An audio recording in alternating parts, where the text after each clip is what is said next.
Bonjour tout le monde, bienvenue pour notre nouvelle vidéo. Aujourd'hui, on a voulu parler d'un sujet un peu différent parce qu'on entend beaucoup parler, par exemple de la méthode Montessori. Et oui, d'ailleurs, on vous en parle. Donc on va essayer de vous décrypter ça un petit peu de façon très rapide. À tout de suite.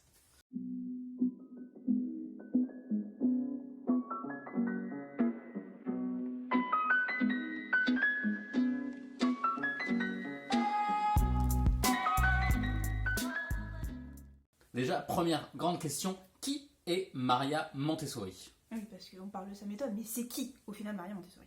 On a fait nos petites recherches et on a découvert que c'était la première femme docteur en médecine d'Italie, déjà, félicitations mademoiselle. Ensuite, on a aussi découvert qu'elle était, alors attention, psychiatre, anthropologue, pédagogue, spécialisée en sciences de l'éducation. Ça va, elle s'ennuyait la dame. On a aussi découvert qu'elle avait travaillé dans un institut avec des personnes déficientes intellectuelles et sensorielles. Puis par la suite en système éducatif dit classique. Maintenant, on va vous présenter les 4 principes de la pédagogie Montessori. Alors déjà, en 1, premier principe.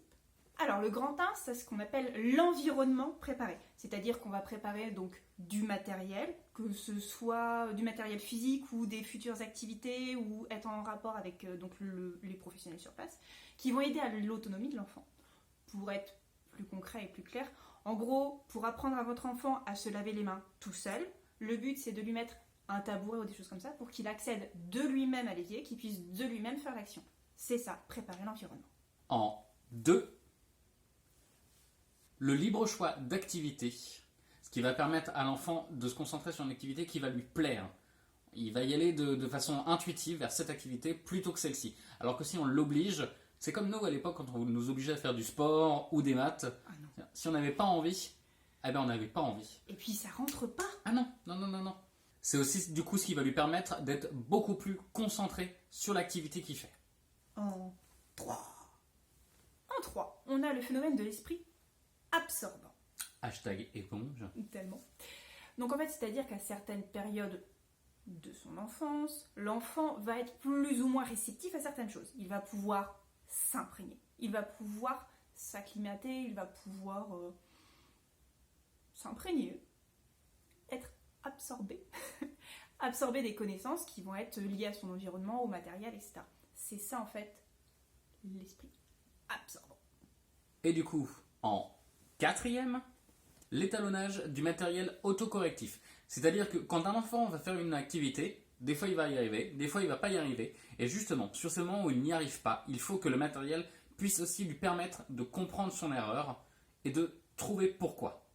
Il va apprendre de ses échecs et c'est ça qui est intéressant. Et du coup, concrètement, à la maison, comment est-ce qu'on peut essayer de mettre ça un peu en place? Ce qu'on va faire, c'est qu'on va prendre du matériel qui va être adapté à la taille de l'enfant, à sa dextérité, à ses moyens. Par exemple, un enfant trop jeune, ne lui mettez pas une activité trop compliquée, ça ne sert à rien. On va s'adapter. Le but étant que l'enfant développe son autonomie. Et donc ce matériel aussi adapté va lui permettre de réaliser des apprentissages par manipulation, par expérimentation, par essai-erreur. Et du coup, l'adulte dans tout ça, quel va être son rôle dans cette méthode Montessori? Alors là, pour Montessori, vraiment, l'adulte est en retrait. On a vraiment une situation où on va être dans l'observation. C'est vraiment quelque chose d'essentiel. C'est vraiment le truc central.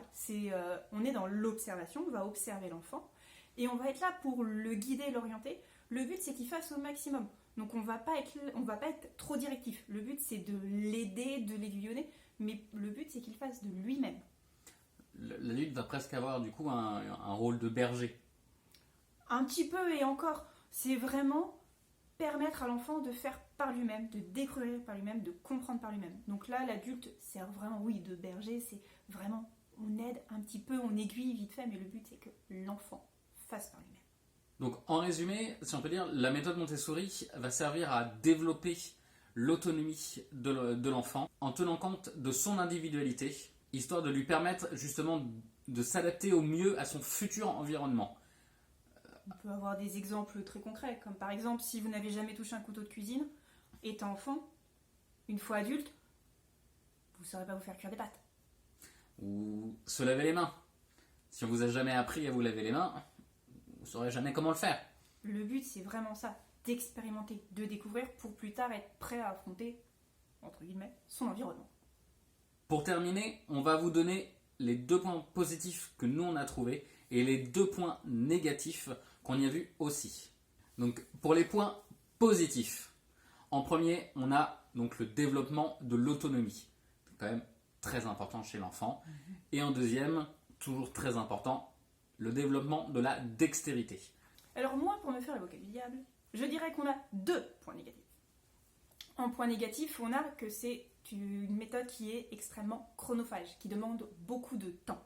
C'est-à-dire que le but, par exemple, notamment des activités qu'on va faire avec les enfants, c'est que lui laisser le temps de faire l'activité. Donc par exemple, si l'enfant, il lui faut 2 heures, il faudra lui laisser ces 2 heures.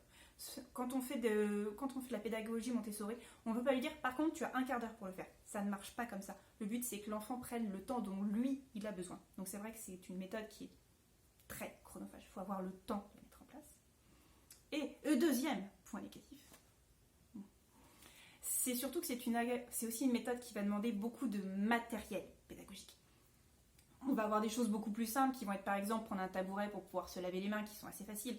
Mais pour tout ce qui va être travaillé, la dextérité, la manipulation et puis surtout le principe d'autocorrection, c'est-à-dire d'avoir du matériel qui permet à l'enfant de se rendre compte qu'il a fait une erreur, ça peut demander beaucoup de matériel et ce n'est pas forcément pratique ou accessible à tout le monde. Du coup, en conclusion de cette vidéo, nous, ce qu'on a compris, le mieux, c'est quand même de s'inspirer, de s'adapter et de faire vraiment par rapport à votre enfant. Aucune méthode n'est une méthode miracle. Clairement. Aucune méthode ne pourra aller sur tous les enfants de tous les âges.